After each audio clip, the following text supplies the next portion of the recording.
Ndagushuje ukomeje gukurikirana ibiganiro byacu ntandi wabisangane kuri Good People Show. Kora subscribe, like, share, comment dukomeza kubana mu biganiro bigiye bitandukanye. Nitwa Shackman. Kora subscribe nyamuneka, ujye wandika na comment y'ibintu bigiye bitandukanye, cyangwa se aho twakubwiye inkuru ntuyishimire, cyangwa se inkuru ukabumva ari cyo yaguhindo, cyangwa se ukabumva ibintu twakubwiye, kuko ni ibintu byinshi ducisha kuri cyano. Harimo ibyegeranyo, harimo amakuru asanzwe, harimo amakuru y'ibyamamare, harimo ubuzima bwite bw'ibyamamare, hakaba na tumwe mu tuntu tuba tugiye dutandukanye tuduciringa ku mihanda, cyangwa se ducaracara ku mihanda tukatugushyiriramo. Ndagira ngo nze kukwereka aka ka video k'ababyinnyi rwose, umbwire niba ababyinnyi bagutahira uko cyangwa se bakuzira mu gitaramo. Ese nturukerereza nabahe? Sasa rero ko reka manze ngucire mu ngingo z'ingenzi mbere yuko nkwaka ka video. Reka manze ngucire mu ngingo z'ingenzi z'aya makuru. DJ Brian yakoze impanuka ikomeye cyane. Byagenze bite cyangwa se byatewe n'iki? Nyanza umwarimu ukurikiranyweho kwiba imodoka byarangiye bite cyangwa se byagenze bite? Ubusambanyi buraca ibintu mu gisirikare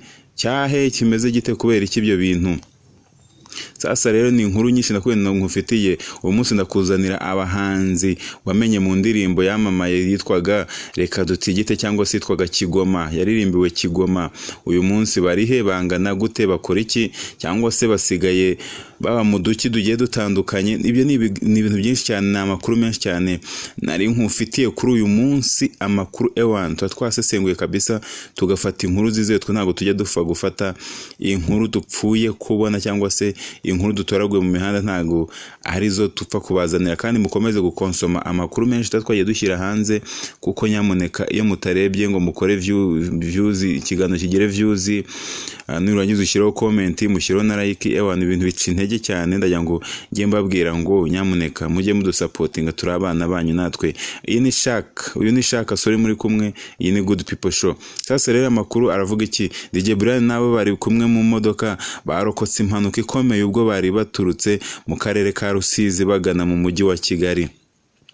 Mu kiganiro n'igihe ubwo DJ Brian yari akimara gukora impanuka, yavuze ko we nabo bari kumwe bagiye kwa muganga kugira ngo harebwe neza niba nta wagize ikibazo kidasanzwe, kuko murabizi ko akenshi hari igihe umuntu akora impanuka ariko mu ko aba akiyumva ashyushye ukuntu, akaba atapfa kumva ko yayikomeretse, bigasaba ko akorerwa check up n'umuganga wabihuguriwe, cyangwa se n'abaganga babihuguriwe, kugira ngo babashe kureba nimba umuntu ameze neza. Ati urebye nta muntu wakomeretse bikomeye, ariko turashaka guca kwa muganga kugira ngo badusuzume neza. Imana yakinze akaboko. Ni mu gihe ariko imodoka bari barimo yo yangiritse, dore ko yaguye munsi y'umuhanda aho yakuwe n'imodoka yagenewe guterura izindi. Amakuru ahari avuga ko DJ Brian wari utwaye yikanze umwe mu bantu bari gukora umuhanda, arwana no kumukatira ngo atamugonga, birangira imodoka itaye umuhanda. Impanuka yabereye mu karere ka Nyamagabe, aho DJ Brian yari arimo ava Rusizi nyuma yo gucuranga mu mpera z'iki cyumweru gishize mu bitaramo yahuriyemo na DJ Sonia. Sasa rero mu karere ka Nyanza umwarimu akurikiranyweho kwiba imodoka, umwarimu wigisha mu ishuri ry'ababyeyi rya Espanya riri mu murenge wa Busasamana mu karere ka Nyanza yatawe muri yombi akekwaho kwiba imodoka. Nayo nakasa mutwe kabisa.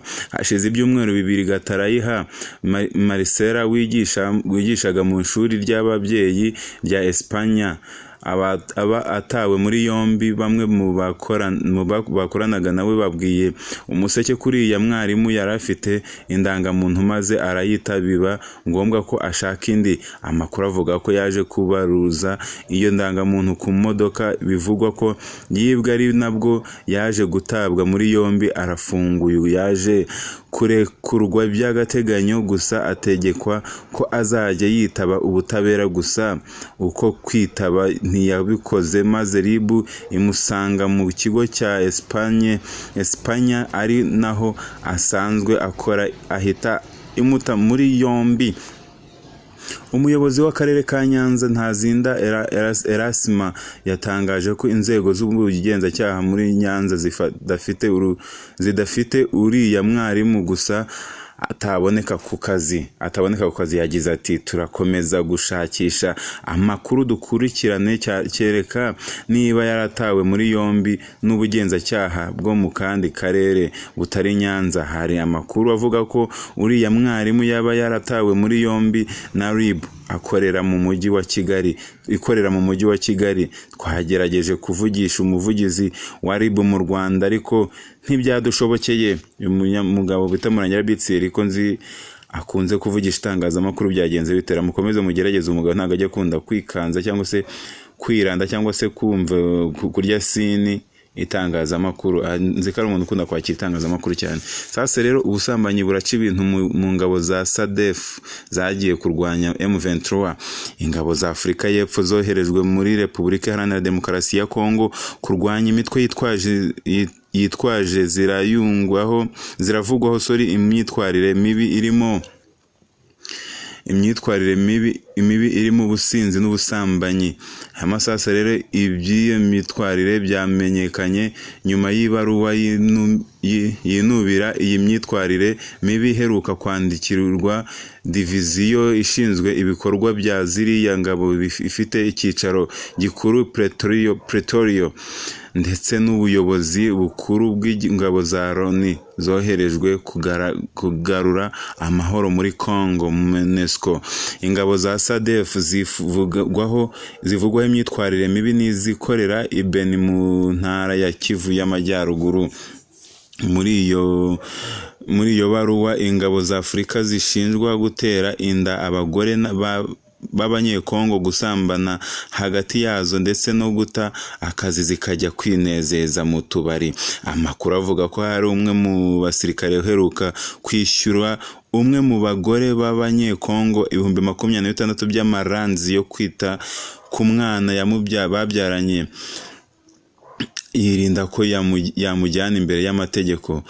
Andi makuru avuga ko hari abasirikare b'Abanyafurika y'Epfo baheruka kurwanirira imbere y'ababakuriye bapfa umusirikare mugenzi wabo ku rwego rwa ofisiye. Igisirikare cya Afurika y'Epfo biciye mu muvugizi wacyo Sifiwe Dlamini cyemeza ko mu basirikare bacyo bari muri RDC cyangwa se Republic Democratic of Congo hari imyitwarire mibi, gusa gitanga umuburo w'uko kitazihanganira iyo myitwarire mibi. SADF ifite ingabo muri RDC kuva mu mwaka ushize aho zoherejwe guhashya imitwe irimo wa M23 mu myaka ishize. Abasirikare 8 mu mwaka ushize. Abasirikare 8 bayo birukanwe mu butumwa barimo muri Kivu y'Amajyaruguru bazira imyitwarire mibi irimo ubusambanyi ndetse n'ubusinzi. Aba bagabo bo muri Afurika y'Amajyepfo sinzi impamvu bakunda cyane ubucence no kumanura utumwana w'ume tw'abagore. Sinzi impamvu ibi bintu babikunda cyane rwose, kuko ni ibintu babazwiho cyane. Ibi ngibi akaba ari ibintu bazwiho cyane byo kuba bavuga ngo gukunda ubusambanyi n'ubusinzi muri rusange. Iyi nkuru nayo rero reka nse n'uyicogoreje ahangaha sasa nkwibwirire bamwe mu bahanzi baririmbye indirimbo yitwa Reka Dutigite cyangwa se yitwa Kigoma muri iyi minsi barihe cyangwa se bakora bate, bangana gute. Hanyuma sasa turahera ku mwanya wa kangahe? Tugiye guhera ku mwanya wa mbere cyangwa se uri ku mwanya wa mbere yitwa Ommy Dimpoz. Niwe uririmba igitero cya mbere, niwe uririmba bwa mbere mu ndirimbo Reka Dutigite yahurije hamwe abahanzi bakomoka i Kigoma muri Tanzania. Uyu munsi ni umuhanzi ukomeye muri Tanzania na East Africa yose, azwi mu ndirimbo nka Me and You na na na na na na na na na na na na Africa na na na na na na na na tuna magolofi bye. Iyo ndirimbo murayizi, Me and You niko yitwa.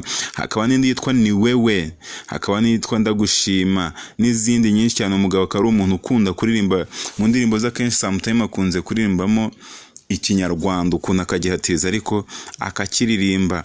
Hanyuma sasa uyu Ommy akaba ari umuntu wazamutse cyane mu bintu bya muzike, ubu akaba ari umusitari nawe uzwi cyane rwose muri Afurika. Ntabwo wamuvuga ngo ureke ko wavuga abasitari ngo asigare. Hanyuma sasa akaza undi yitwa Muki niwe muhanzi waririmbye igitero cya kabiri muri iyi ndirimbo. Uyu munsi nawe ni umuhanzi ariko ntabwo yigeze aba icyamamare ku rwego rwo hejuru. Uyu munsi nawe yarakuze, ni umugabo mukuru na umuhanzi mukuru cyane rwose, nari mu bantu bubashywe cyane muri Afrika, cyane cyane TZ.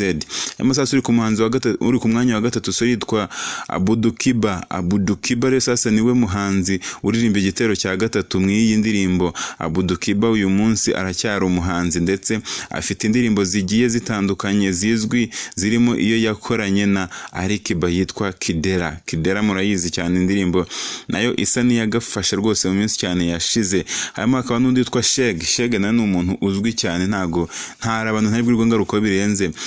Ari mu bahanzi baririmbye mu iyi ndirimbo byibura babashije kuba abahanzi bakomeye. Afitanye indirimbo na Diamond Platnumz yitwa Wacha Wawane.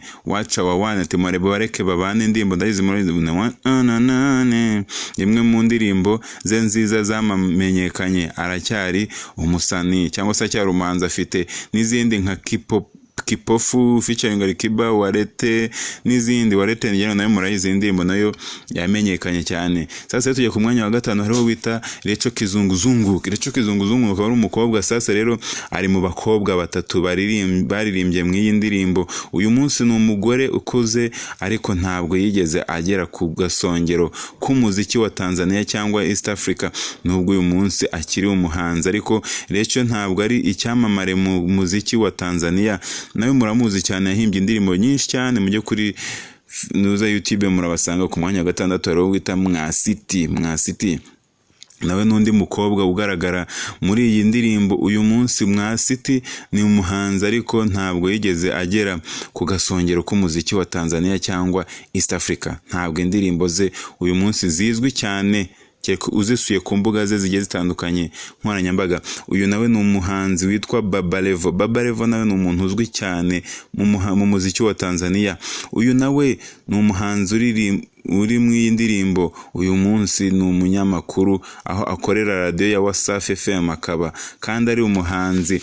Kariya ye mu muziki ntabwo yigeze igera ku gasongero, ariko ni umunyamakuru uzwi cyane muri Tanzania. Baba Levo ndakeka mumuzi, ni umuntu uzwi cyane nawe mu muziki wa Tanzania. Buriya nawe afite intuzi tafari yashyize, ariko wibera mu bunyamakuru cyane cyane nk'aba Uncle Austin wo mu Rwanda, Batino n'abandi nk'abo bakunda imiziki ariko bibera mu itangazamakuru. Ku mwanya munani hariho bita Banana Zoro. Banana Zoro nawe ni undi muhanzi uri muri iyi ndirimbo.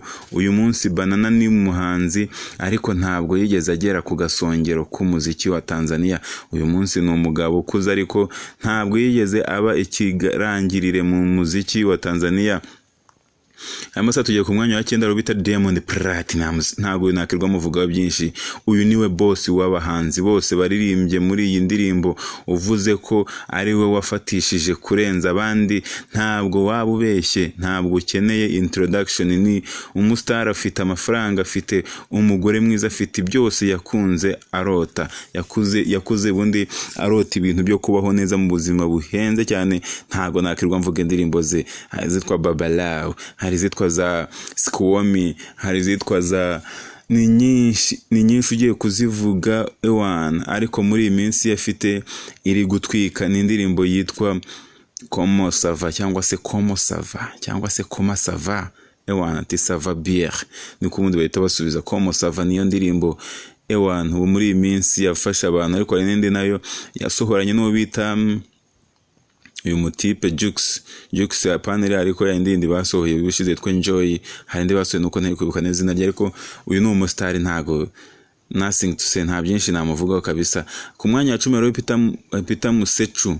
Peter Musechu rero ari mu bahanzi baririmbye mu indirimbo. Peter Musechu uyu munsi ni umuhanzi, ariko utarabashije kuba icyatwa ku rwego rwo hejuru mu muziki wa Tanzania uyu munsi. Iby'umwihariko akaba ari umubyeyi w'aba bana beza b'abakobwa, Lorana Rovenes, murabazi ndi kubereka ngo muze kujyaho mubarebe neza. Amansi ku mwanya wa 11 nawe wa nyuma hariho witwa Queen Derlin. Queen Dorina cyangwa Queen Dorina niwe muhanzi uririmba bwa nyuma muri iyi ndirimbo, ni mushiki wa Diamond, aho bahuje nyina ariko papa wabo baratandukanye. Papa wa Dorina yitwa Abdul Juma, papa wa Diamond Platnumz yitwa Salma Nyunge. Wa mukecuru nawe ko yatwikaga impande n'impande. Dorina n'uyu munsi ni umusani ukomeye cyane muri music ya Tanzania. Mwari muri kumwe ariko si umite nsezera ko numva nyishaka kuvugana namwe nanjye guhita mwari kumwe nanjye Shackman. Amahoro y'Imana abane na buri umwe wese wifuje kuba yakora subscribe cyangwa se wakoze subscribe kuri iyi channel. Nibyo nashaka kuvuga. Hari ikindi se mumva nababwira? Niba hari icyo mva nakubwira shyira muri comment. Tujye duhurira muri comment section umbwira ati niki nshaka nzampita ngusubiza. Amahoro y'Imana abane na buri umwe wese ukunda iyi channel y'Abanyarwanda Good People Show. Ibindi byose hasta la vista, nta kindi burenzeho. Salam.